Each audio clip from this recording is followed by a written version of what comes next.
이삭이 야곱에게 축복하기를 마침에 야곱이 그의 아버지 이삭 앞에서 나가자 곧 그의 형 에서가 사냥하여 돌아온지라 그가 별미를 만들어 아버지에게로 가지고 가서 이르되 아버지여 일어나서 아들이 사냥한 고기를 잡수시고 마음껏 내게 축복하소서. 그의 아버지 이삭이 그에게 이르되 너는 누구냐? 그가 대답하되 나는 아버지의 아들 곧 아버지의 맏아들 에서로소이다.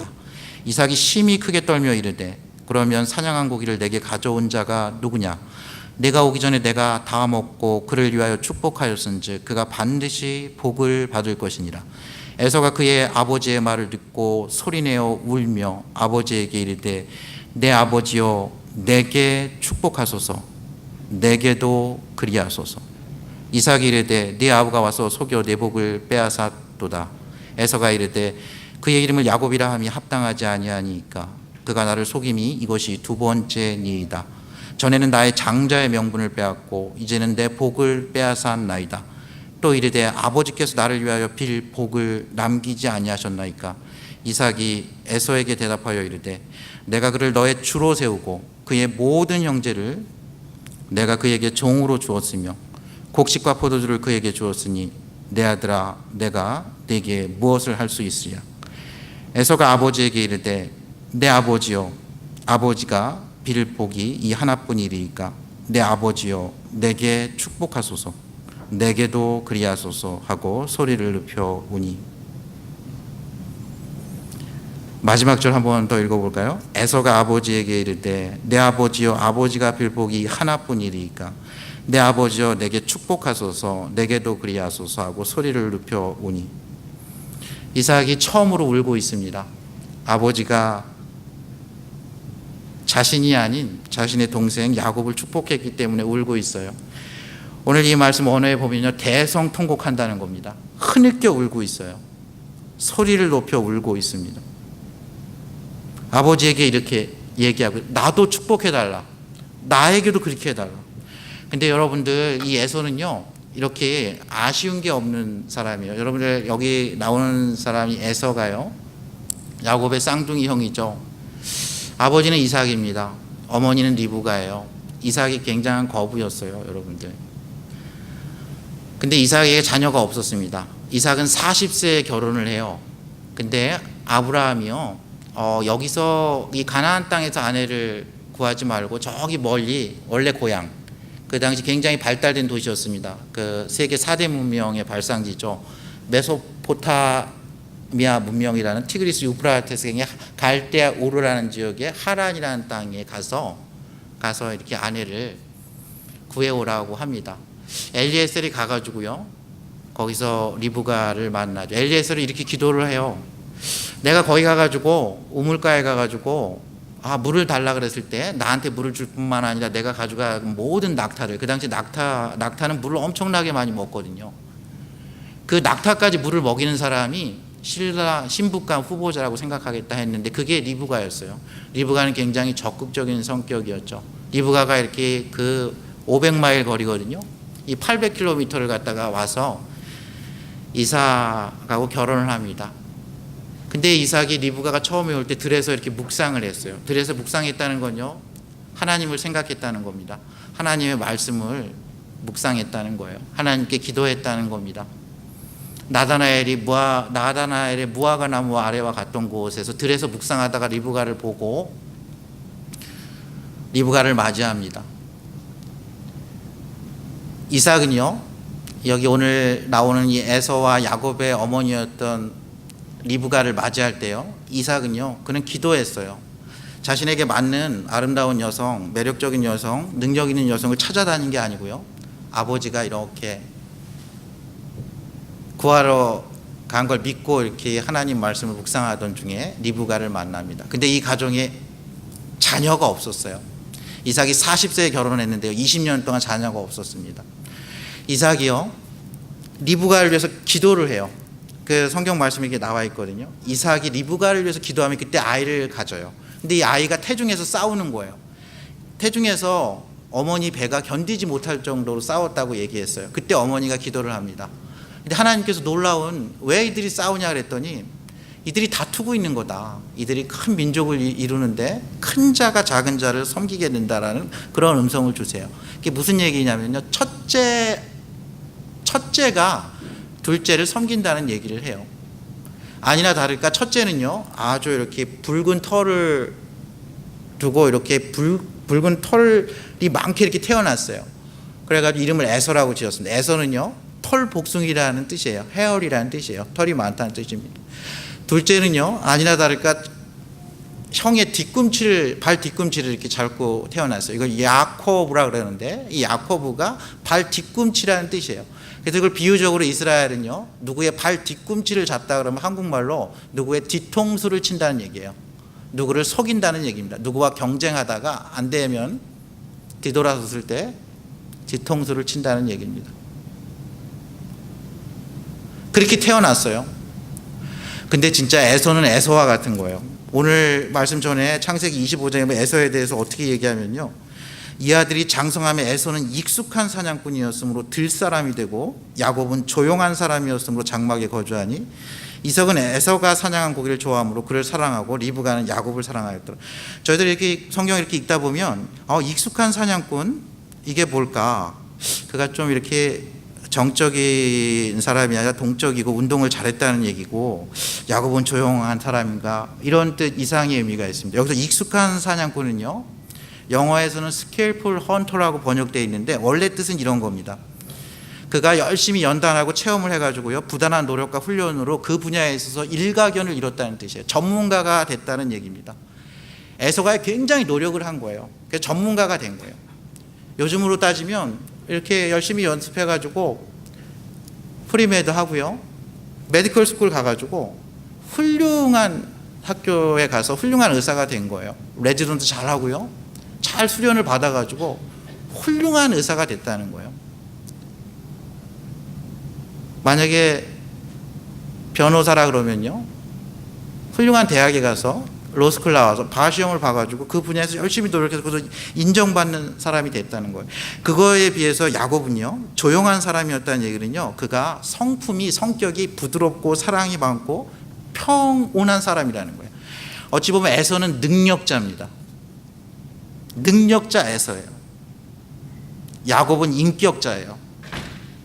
어찌 보면은요, 영적으로 봐도 에서는요, 성령의 은사가 넘치는 사람이에요. 능력이 넘쳐요. 의사라고 따지면 병 고치는 은사가 있는 거예요. 설교자면요, 지혜의 말씀과 지식의 말씀을 전하는 겁니다. 변호사라면 변호력이 뛰어난 거예요. 승률이 높은 거죠. 그거에 비해서 야곱은요, 인격이 뛰어나요. 성령의 열매가 뛰어나요. 그의 안에는 사랑이 있어요. 그의 안에는 기쁨이 있고 그의 안에는 화평이 있습니다. 이 익숙한 사냥꾼 에서는 이 성공을 하기 위해서 무지 노력을 했을 거예요. 이 가나안 땅은요, 여기 다른 족속들이 많이 살고 있었기 때문에 이삭은 아브라함이 100세 때 낳은 아들이에요. 금지 오겹 키웠기 때문에 밖에 나가가지고 사냥을 하고 이렇게 막 이렇게 이름을 날리지 못했는데, 이 가나안 땅에서 성공하려면 에서 같은 사람이 성공할 거라고 생각했던 것 같아요. 그래서 에서가 밖에 나가가지고 이렇게 딱 가져오는 걸 아주 좋아했어요. 요즘으로 따지면 애가 똑똑하고 유능한 거예요. 말을 잘해요. 아주 전문가로서 그 자리에서 입지전적인 입장이 돼가지고 돈도 잘 벌고요, 잘 나가는 겁니다. 너무 잘 나가는 거예요. 그러니까 아버지가 자신의 부족한 부분을 채워주기 때문에 아버지 이삭은요, 이 에서를 편애했던 것 같아요. 여러분들 1만 시간의 법칙이라고 아나요? 1만 시간의 법칙. 이게 말콤 글래드웰이라는 사람이 아웃라이어라는 책에서 이걸 처음에 이렇게 도입을 했어요. 어떤 사람이 어떤 분야에 있어서 전문가가 되려면 10,000시간을 그 부분에 집중해서 투자해야 된다는 거예요. 근데 원래 이 개념은요, 콜로라도 대학교에 앤더스 에릭슨 심리학 박사가 쓴 개념이에요. 세계적인 바이올린 연주자와 아마추어 바이올린 연주자와의 차이가 있는데, 그 근본적인 차이는 선천적인 거에 있지 않고 후천적으로 집중해서 얼마나 거기에 부단한 연습과 훈련을 했느냐라고 그렇게 썼어요. 그러면서 어떤 전문적인 분야에서 일가견을 이루려면 10,000시간 이상을 투자해야 된다. 10,000시간은요, 하루에 3시간씩 그 일을 집중해서 할 때 10년에 가까운 시간입니다. 하루에 6시간을 투자하면요, 내가 9 to 5 해가지고 점심시간 이렇게 쉬는 시간 빼고 9 to 5 해가지고 6년을 집중해야 되는 시간이에요. 그걸 이렇게 밝혀냈어요.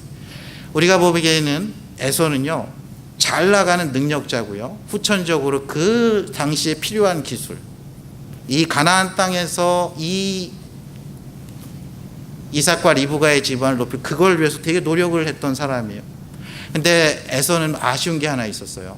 그는 아들임에도 불구하고 자신은 나가서 자기가 사냥을 하고요, 우물을 개발하고 성을 쌓는 게 자신의 집안을 높일 거라고 이렇게 생각을 했던 것 같아요.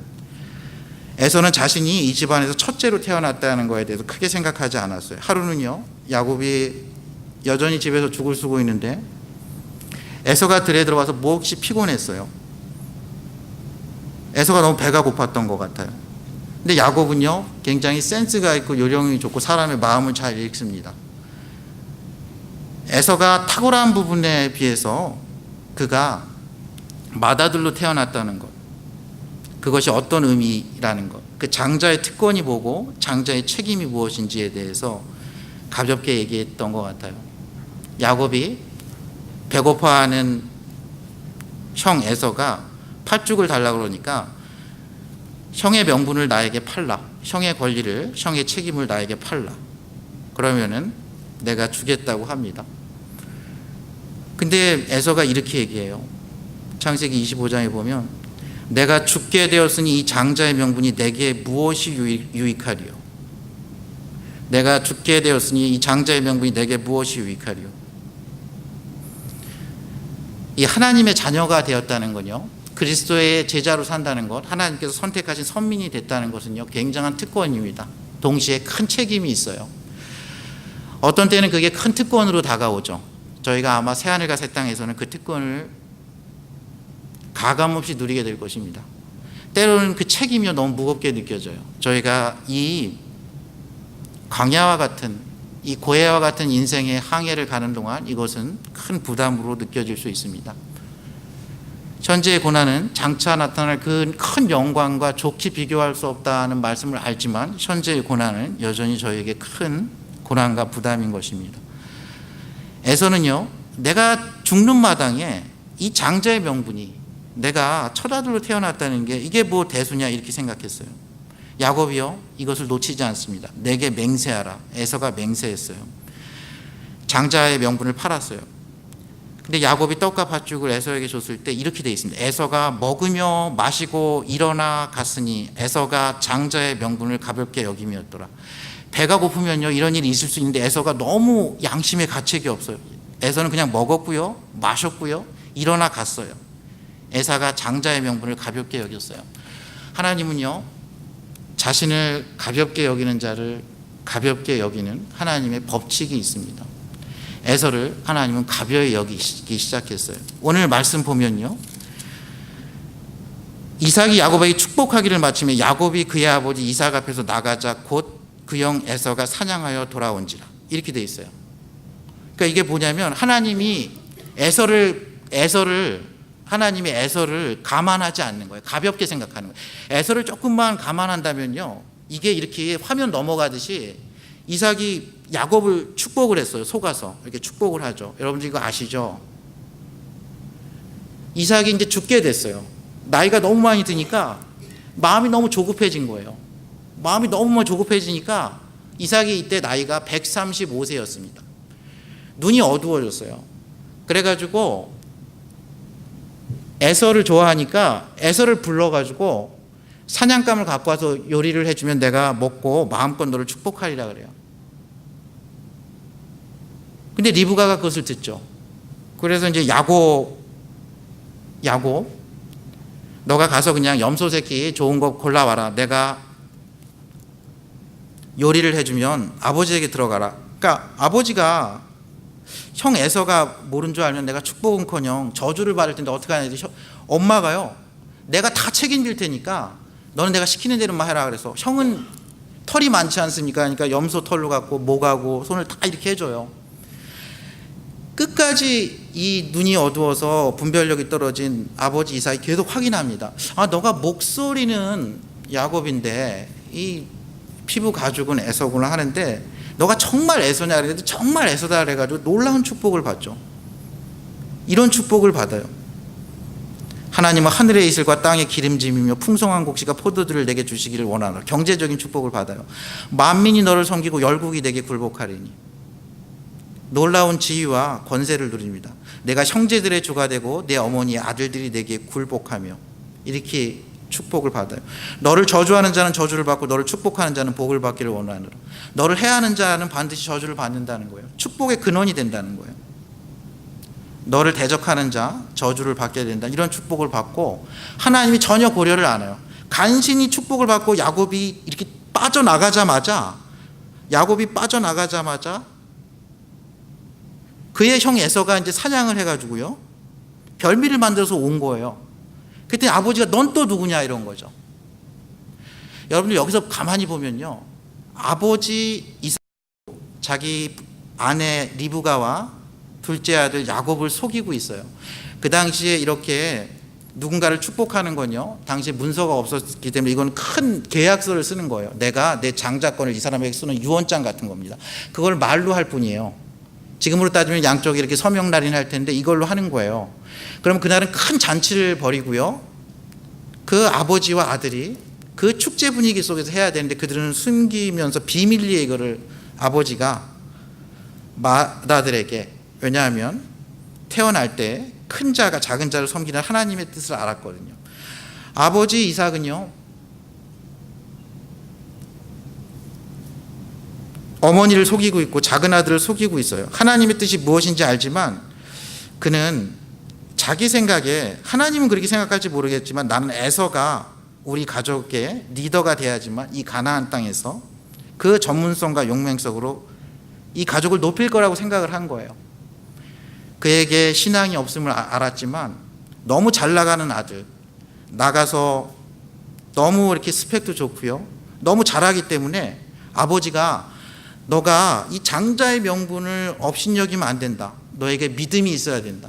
너에게 용맹성을 주고 전문성을 주고 너가 10,000시간 동안 노력해도 지치지 않는 체력을 주시는 분, 너에게 그 심력을 주시는 분, 너에게 그 영역을 주시는 분, 그분은 살아계신 하나님이다. 너는 하나님의 은혜를 사모해야 한다. 너는 하나님의 은혜 안에 거해야 한다. 그 얘기를 못한 거예요. 아버지가 힘이 있을 때, 육체적으로 힘이 있을 때 영적으로 그를 가이드했어야 됐어요. 주의 교양과 훈계로 양육했어야 돼요. 그를 징계했어야 됐어요. 너가 정말 훌륭한 열심과 전문성과 용맹이 있지만 너에게 한 가지가 부족한데 그것은 이 모든 인생의 생사화복을 주관하시는 그 하나님의 존재를 너가 인식해야 한다. 그리고 너는 우리 가정의 리더이다. 신앙 영성 교육을 했어야 되는데 그 타이밍을 놓쳤어요. 아버지는 이제 나이가 들어서 곧 죽을 거라고 생각했어요. 아버지가 너무 조급해진 거예요. 그래서 이렇게 가족들 속이고 이 일을 벌인 겁니다. 근데 실제로는요, 이때가 135세 정도인데 이삭은요 180세까지 삽니다. 40-50년을 더 살아요. 실제로 저희가 다 죽은 것 같을 때도 인생이 끝나지 않습니다. 실제로 내 인생이 계속될 것 같지만 갑자기 멈추기도 하지만요, 다 끝난 것 같을 때도 안 끝날 때가 있어요. 이삭은요 이 이후로 45년을 50년을 더 살고요, 이 일로 인해 가지고 야곱이 멀리 피해 가지고 이 일로 인해 가지고 멀리 피해서 바단 아람으로 가요. 거기서 20년을 있다 돌아오는데 그 사이에 리브가는 죽습니다. 리브가도 남편을 속이고 있어요. 큰아들을 속이고 있습니다. 야곱도요 아버지를 속이고 있고 형을 속이고 있어요.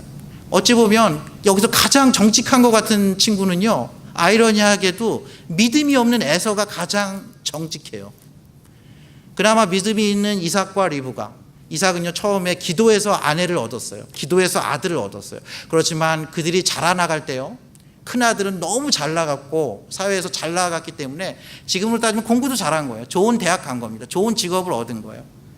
이 당시에 나이가 야곱과 에서가 75세였는데요 이미 에서는 아름다운 여인이 둘이 있었어요.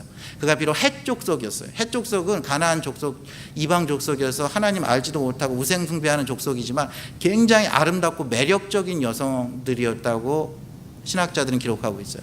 에서는 벌써 있었고요, 야곱은 역시 집에서 있었기 때문에 결혼을 못하고 있었어요. 근데 에서에게 한 가지가 부족했던 거예요. 여러분들 아버지 이삭이 때 어떻게 했어야 하는지 아세요? 하나님은 언제나 다시 기회를 주세요. 성경은요, 이 사건을 이렇게 기록합니다. 믿음의 장 히브리서 11장에서는요, 믿음으로 이삭은 장차 있을 일에 대해 야곱과 에서에게 축복하였으며, 이것은 이삭의 믿음의 행위였다는 거예요. 에서를, 야곱을 이렇게 축복한 거를요, 하나님께서 그대로 어떤 믿음이냐면요, 하나님께서 내가 축복한 대로 야곱이 그의 형제들의 주가 되고 축복의 근원이 되며 큰 거부가 되고 많은 민족이 그를 섬길 거라는 것을 예언한 믿음의 행위입니다. 실제로 야곱은요, 나중에 이름이 이스라엘로 바뀌고 이스라엘 12지파의 아버지가 됩니다. 민족의 시조가 돼요. 그리고 실제로 에서는요, 에돔 땅으로 가가지고 나중에 기원전 2세기경에 이스라엘 민족에게 흡수 합병됩니다. 아버지는 이렇게 했어야 됐어요. 아버지는 아기가 자라면서 에서가 이렇게 잘 나가고 잘할 때 그를 붙들고 이야기했어야 됐어요. 사랑과 훈계가 아버지는 균형을 이루어야 돼요. 잘 나가는 아들에게는 훈계를 해야 합니다. 근데 아버지들이요, 잘 나가는 아들은 사랑해요. 못 나가는 아들에게는 사랑을 베풀어야 돼요. 아버지는 그래야 됩니다. 왜냐하면 그 친구가 그 부족하다는 거를 집에서 팥죽만 끓이고 있다는 걸 세상이 알기 때문에 그래요. 그래서 다른 세상에서는 그래도 아버지는요, 그를 사랑해야 돼요. 아버지는 에서한테 가서는요,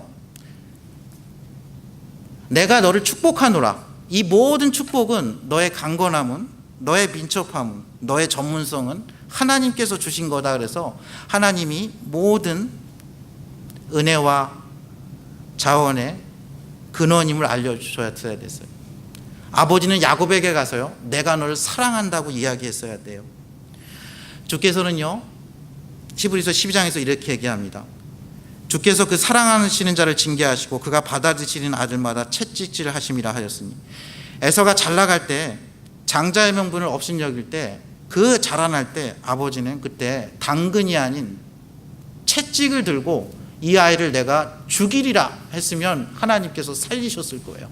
그의 전문성은 여전히 있습니다. 그는 능숙한 사냥꾼인 동시에 그는 하나님의 은혜, 그 계열에서 벗어나지 않아요. 우리는 이걸 생각할 때 하나님의 절대 주권과 섭리에 의해서 로마서 9장에 이렇게 나와 있거든요. 하나님께서 에서는 미워하고 야곱은 사랑했다. 큰 자가 작은 자를 섬기리라. 그래서 하나님의 예지와 예정의 섭리 관점에서 그렇고요, 인간의 자유의지와 책임의 입장에서 아버지인 이삭이 했어야 될 일은 그거예요.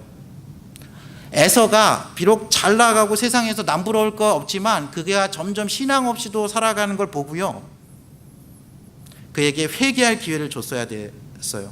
히브리서 12장은 이렇게 얘기합니다. 음행하는 자와 혹 한 그릇 식물을 위하여 장자의 명분을 판 에서와 같이 망령된 자가 있을까 두려워하라. 너희는 돌아보아 하나님의 은혜에 이르지 못하는 자가 있는가 두려워하고, 또 쓴뿌리가 나서 괴롭게 하고 많은 사람이 이로 말미암아 더러움을 입을까 두려워하라. 너희 아는 바와 같이 저가 그 위에 축복을 기업으로 받으려고 눈물을 흘리며 구하되 버림바가 되어 회개할 기회를 얻지 못하였느니라. 아버지여 나를 축복하소서. 나도 하나님의 은혜가 필요합니다. 하나님의 축복이 필요하다. 장자의 명분이 필요하다고 얘기하는데 아버지가 얘기해요. 난 더 이상 줄 게 없다. 사실 줄 게 없는 게 아니에요. 아버지가 어떤 자격이 있어가지고 기도를 하는 게 아닙니다. 여러분들 야베스의 기도 아시죠? 야베스는요, 그 이름이요, 고통이에요. 수고예요. 이름 자체가 그거예요. 역대상 4장에 이렇게 나와 있습니다. 결국은 야베스는 그 형제보다 존귀한 자예요. 근데 태어날 때는요, 그 어미가 이름하여 야베스라 하였으니 이는 내가 수고로 낳았다 함이었더라. 근데 야베스가 하나님께 기도해요. 주께서 내게 복의 복을 더하사 나의 지경을 넓히시고 주의 손으로 나를 도우사 나로 환난을 벗어나 근심이 없게 하옵소서 하였더니 하나님이 그 구하는 것을 허락하셨더라. 하나님이 기도에 응답하십니다. 예수님이 돌아가시기 전 마가 요한의 다락방에서 고별 설교로 이런 말씀을 했어요. 나는 비록 죽으나 너희가 내 이름으로 무엇을 구하든지 내가 행하리니 이는 아버지로 하여금 아들로 말미암아 영광을 받으시게 하려 합니다. 내 이름으로 무엇이든지 내게 구하면 내가 행하리라. 하나님께 기도하면요, 하나님 걸 돌이키십니다. 예수님의 수제자 예수님을 3번이나 부인하죠. 부인한 그 수제자에게요, 하나님께서 예수님을 통해서 이렇게 얘기합니다. 시몬아 시몬아 보라, 사탄이 너를 밀가부르듯 하려고 요구하였으나 그러나 내가 너를 위하여 내 믿음이 떨어지지 않기를 기도하였노니 너는 돌이킨 후에 내 형제를 굳게 하라. 예수님이 배반한, 부인한 시몬 베드로를 위해서 기도한다는 것, 하나님께 응답하셔가지고요, 너가 돌이킨다는 겁니다. 다시 하나님의 은혜와 사랑 안에 거할 수 있게 한다는 거예요. 그리고 너가 형제를 경고하게 하는 일에 다시 부름을 받아요. 이게 하나님의 뜻이에요. 이게 아버지의 능력이에요. 아버지가 하나님의 이름으로 기도하면 그건 들어주십니다. 여러분들, 오늘 저희가 암송한 구절 민수기 6장 말씀이 어떤 말씀이냐면요, 하나님께서 모세를 통해 가지고 아론과 그 아들들에게 축복하라고 하신 그 말씀이에요. 그 말씀은 그 앞뒤가 이렇게 되어 있습니다. 여호와께서 모세에게 말씀하여 이르시되 아론과 그 아들들에게 말하여 이르기를 너희는 이스라엘 자손을 위하여 이렇게 축복하여 이르되 여호와는 내게 복을 주시고 너를 지키시기를 원하며 여호와는 그의 얼굴을 내게 비추사 은혜 베푸시기를 원하며 여호와는 그 얼굴을 내게로 향하여 드사 평강 주시기를 원하노라 할지니라. 그들은 이같이 내 이름으로 이스라엘 자손에게 축복할지니 내가 그들에게 복을 주리라. 여기서 보면요, 아론과 그 아들들이요, 축복을 할 자격이 있어서 축복하는 게 아닙니다. 하나님이 설정을 이렇게 하신 거예요.